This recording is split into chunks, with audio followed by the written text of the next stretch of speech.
Hello viewers, দেখতে পাচ্ছেন আমরা এখন ঢাকায় যাচ্ছি। আর আজকে পদ্মা সেতু থেকে ঢাকায় যাবো। এটা মাওয়া ভাঙ্গা হয়ে।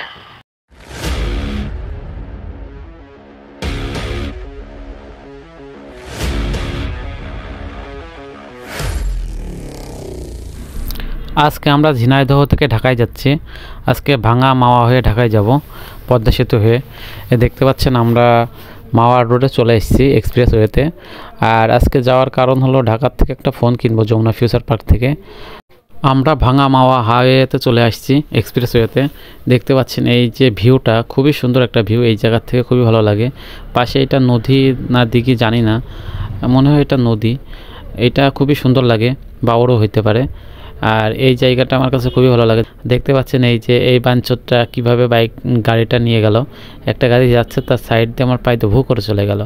এখানে আপনার সব থেকে মানে অ্যাক্সিডেন্ট হওয়ার সম্ভাবনা বেশি থাকে পিছন দিক থেকে যদি কোনো গাড়ি এসে আপনারে মেরে দেয়, এই একটা ভয় থাকে। আর দ্বিতীয় ভয়টা থাকে আপনার ওভার স্পিডে করার সময়। তাছাড়া সেইভাবে অ্যাক্সিডেন্টের হওয়ার কোনো ভয় থাকে না, কারণ এই জায়গায় বেশিরভাগ গাড়িগুলাই 80 স্পিড প্লাস চালায়। আর এই বাইকারদের জন্য একটা সমস্যার কারণ, এখানে 80 স্পিডের উপরে তো ওঠানো যাবে না, ওঠালেই মামলা দিবে। আর বড় বড় ট্রাক আছে, বাস আছে, বাসটা বিশেষ করে এরা সবসময় 100 স্পিডের উপরে চালায়। এই জন্য পেছন থেকে ভুক করে চলে যায়, বোঝাই যায় না যে কখন এরা পেছন থেকে আসছে। আর এরা যে কোনো সময় ঢোকায় দেয়, এইটা একটা রিস্কি। তাছাড়া কোনো সমস্যা না। এই যে দেখতে পাচ্ছেন ওই সাইডে ট্রেন যাচ্ছে, এটা ট্রেন রাস্তা। আর ট্রেন রাস্তাটা আগে চালু হয়েছিল না, প্রথমে পদ্মা সেতু চালু হয়েছে, পরে এই ট্রেন রাস্তাটা চালু হয়েছে। কারণ এই ট্রেন রাস্তার কিছু কাজ ছিল, সেগুলো বাকি ছিল, সেগুলো করা হয়েছে তারপরে। আর দেখতে পাচ্ছেন মাওয়া হাইওয়ে রোড দেখতে কত সুন্দর। এই যে দেখতে পাচ্ছেন এখানে একটা অ্যাক্সিডেন্ট হয়েছে, কোনো ট্রাক বা বাসের আপনার চাকা বাস্ট হয়েছে, চাকার টুকরা টুকরা পড়ে রয়েছে এই বাসটার। এই যে দেখতে পাচ্ছেন চাকা বদলানো হচ্ছে। এটা মনে হয় অনেক স্পিডে ছিল, আর যখন মানে তেমন কোনো ক্ষয়ক্ষতি হয়নি, মানে বাস ঠিকই আছে, উল্টাই যায়নি। উল্টাই গেলে বিরাট ক্ষয়ক্ষতি হতো, কারণ বাসটার চাকাটা একদম ফিরে ফুটে গেছে। এ দেখতে পাচ্ছেন কত সুন্দর একটা হাইওয়ে। এই যে চলে আসলাম আমরা টোল প্লাজায়। এখন আমরা পদ্মা সেতুতে উঠবো। পদ্মা সেতুর টোল প্লাজায় টোলের টাকা দিব, দিয়ে আমরা পদ্মা সেতুতে উঠবো। এই যে দেখতে পাচ্ছেন আগের বার এই সাইড দিয়ে গেছিলাম, আর এখন এই সাইডটা বন্ধ, সেই জন্য আবার ঘুরে আবার এই সাইডে যাইতে হবে। আগের বার অনেক বৃষ্টি হচ্ছিল, বৃষ্টি হওয়ার জন্য এই যে দেখতে পাচ্ছেন সামনে যে ঘরটা, এই ঘরটায় আমরা দাঁড়িয়েছিলাম। আর এখন আমরা টোল প্লাজায় যাচ্ছি।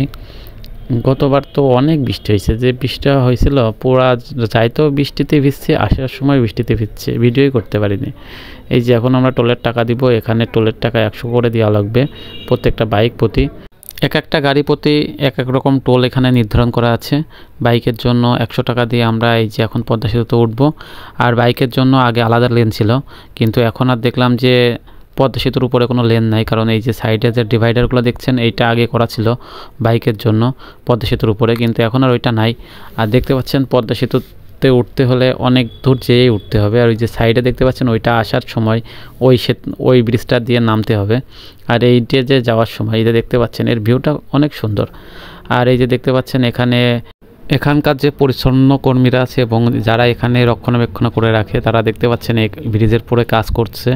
যখন যেমন দরকার হয় সেই কাজগুলো ওরা করে। সবসময়ের জন্য এই ব্রিজটা রক্ষণাবেক্ষণ করে রাখা হয়। আর দেখতে পাচ্ছেন এই ব্রিজের উপর থেকে কত সুন্দর ভিউ আসছে। পদ্মা নদীর জল দেখতে পাচ্ছেন সবুজ মতো একটা, মানে খুবই সুন্দর লাগছে। পাড়টাও খুব সুন্দর লাগছে, এই পদ্মা নদীর যে পাড়টা। আর এই প্রত্যেকটা এই রোড এবং এই ব্রিজের পরে সব জায়গায় আপনার ওভার স্পিড চালানো নিষেধ, কারণ 80 স্পিডের উপরে চালানো যাবে না, চালাইলেই মামলা খাবে, এরকম একটা নিয়ম আছে। আর এইটা যদি আপনার পুলিশের চোখে পড়ে বা স্পিড গানে দাঁড়িয়ে থাকে, তাহলে আপনি ইনস্ট্যান্ট মামলা খাবেন। আর এই জন্য আমরা সবসময় 80 স্পিডের উপরে কোনো সময় চালাচ্ছি না, 70 থেকে 75 এর মধ্যে রাখার চেষ্টা করছি বাইক। আর দেখতে পাচ্ছেন এই পদ্মা সেতুর ভিউটা কত সুন্দর, মানে খুবই সুন্দর একটা ভিউ। আর এই পদ্মা সেতুটা 6 কিলোর উপরে। অনেকক্ষণ ধরে এই পদ্মা সেতুতে বাইক চালাইতে হবে। আর এই পদ্মা সেতুর ফিল নেওয়ার জন্য আমি আস্তে বাইক রাইড করতেছি, কারণ এই পদ্মা সেতুর উপরে বাইক চালাইতে খুব মজা লাগে।